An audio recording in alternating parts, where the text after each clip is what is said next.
और स्वामी रामदेव इस वक्त हमारे साथ जुड़ गए हैं। स्वामी जी, बहुत बहुत स्वागत है आपका न्यूज 24 पर।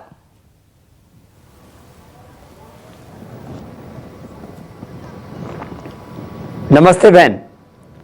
स्वामी जी, पूरे देश के सामने सबसे बड़ा संकट इस वक्त कोरोना ही है। देश के प्रधानमंत्री तो कह रहे हैं घबराने की जरूरत नहीं है, लेकिन जिस तेजी के साथ अफवाहों का बाजार गर्म हो रहा है, आप ये बताइए क्या डरने की जरूरत है हमको?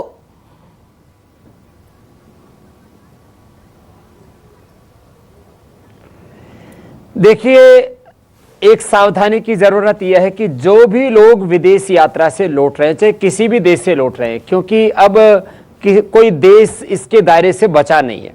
और खास करके जब हम ट्रांजिट में होते हैं एयरपोर्ट्स के ऊपर होते हैं, जब फ्लाइट में होते हैं, तो उस समय सैकड़ों हजारों लोगों के संपर्क में हम आते हैं, तो कहीं पर भी इसका संक्रमण हो सकता है। क्योंकि आंख से, नाक से, मुख से, कुछ लोग मास्क तो लगा लेते हैं, लेकिन सामान्य यात्रियों की आंखों के ऊपर तो कुछ नहीं लगाया जा सकता। उसके लिए तो जो डॉक्टर्स हैं या जो उनके डॉक्टर्स की जो हेल्प करने वाले लोग हैं, जांच करने वाले लोग हैं, वो तो आंखों को भी ढक लेते हैं।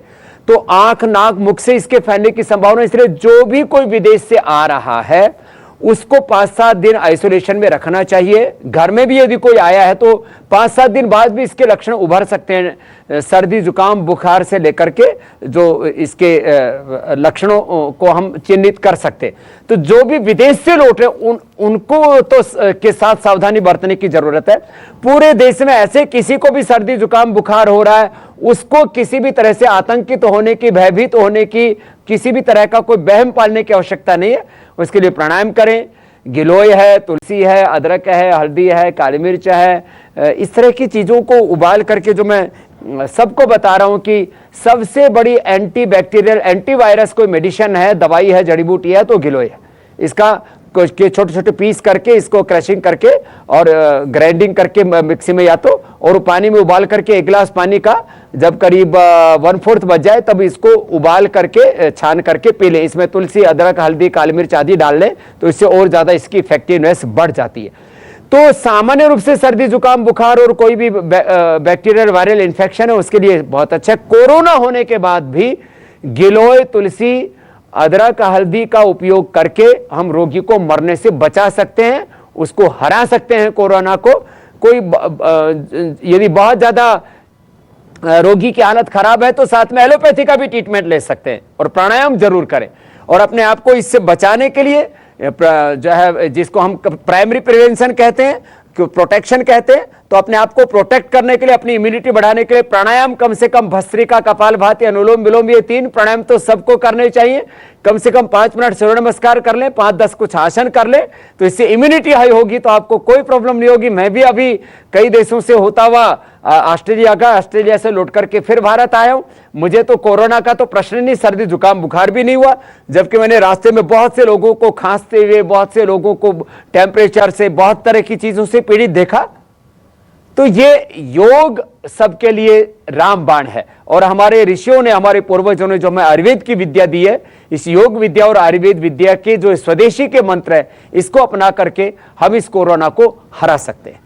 बिल्कुल। तो स्वामी जी, आयुर्वेद के दम पर हराया जा सकता है कोरोना को, लेकिन जिस तरीके से लोग पैनिक कर बच्चों को स्कूल नहीं भेज रहे हैं, ऑफिस नहीं जा रहे हैं, आपको लगता है ऐसा होना चाहिए?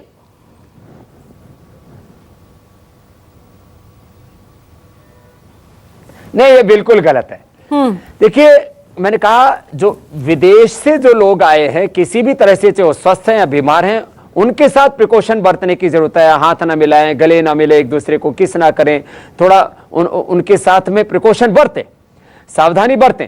लेकिन इस तरह से आतंक फैला दे, मैं तो रोज हजारों लोगों के संपर्क में रहता हूं, और ये कोरोना के साथ साथ अनेक समय अनेक प्रकार के, चाहे वो डेंगू है, चिकनगुनिया है, स्वाइन फ्लू है, कई तरह की बीमारियां फैली, तब भी मैं हजारों लोगों के संपर्क में रहा हूं।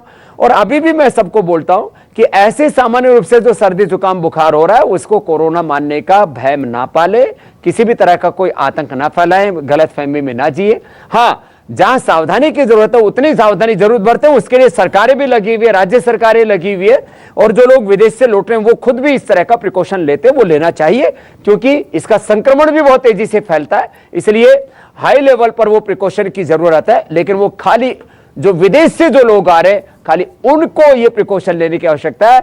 जो भारत में लोग जो रह रहे हैं और उनके संपर्क में कोई विदेश से यात्रा करके नहीं लौटा, उनको किसी भी तरह से आतंकित होने की कतई आवश्यकता नहीं है।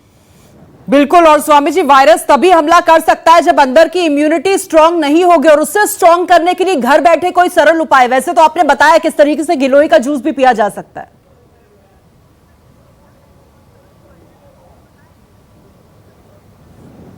हाँ, गिलोय इसमें सबसे बेहतर है। जो गिलोय जिनको उपलब्ध नहीं है उनके लिए हमने गिलोय का काढ़ा भी बना रखा है, और बहुत ज़्यादा कफ का प्रकोप होने पर हमने स्वासारी भी काढ़ा बना रखा है, उसके लिए स्वासारी लिक्विड भी बना रखा है। जो बच्चे नहीं ले सकते उनके लिए हमने स्वासारी की गोली भी बना रखी है, स्वासारी का जूस भी बना रखा है, जिनको बनाने में ही दिक्कत है, असुविधा है।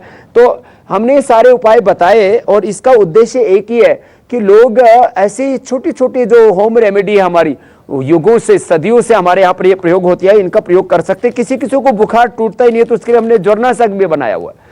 तो किसी भी प्रकार के क्रोनिक फीवर से, और खास करके जब ऐसे कोरोना आदि के रोगियों का किसी भी दवाई से बुखार नहीं उतर रहा है, तो इन चीजों को अपना सकते हैं। जहां तक बात रही योग की, तो योग में 3 से 5 मिनट भस्त्रिका प्राणायाम, इससे इम्यूनिटी एकदम से बढ़ती, और हमारे WBC तो इंस्टेंटली बढ़ जाते हैं। ये मैंने खुद लैब के अंदर सारे इक्विपमेंट लगा करके ब्लड टेस्ट योग करने के पहले और बाद में करा करके मैंने प्रमाणित किया इस बात को। तो भस्त्रिका 3 से 5 मिनट, कपालभाति,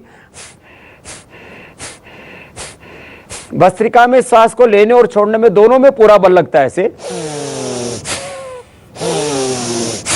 कपालभाति में श्वास को छोड़ने में पूरा बल लगता है, लेते सहज है।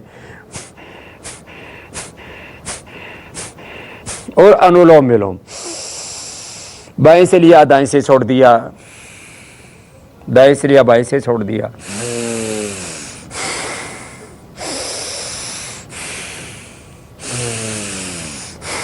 ऐसे ऑल्टरनेटिव ब्रीदिंग करते हैं। ये कम से कम 3 मुख्य प्राणायाम, और स्ट्रेस एंजाइटी के लिए ये भ्रामरी,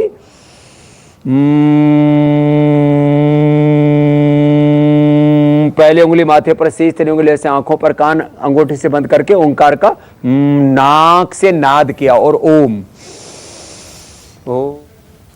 बिल्कुल, बहुत बहुत शुक्रिया स्वामी जी हमें बताने के लिए, क्योंकि कहा यही जा रहा है कि अब इससे डरने की जरूरत नहीं है, कोरोना वायरस से लड़ने की जरूरत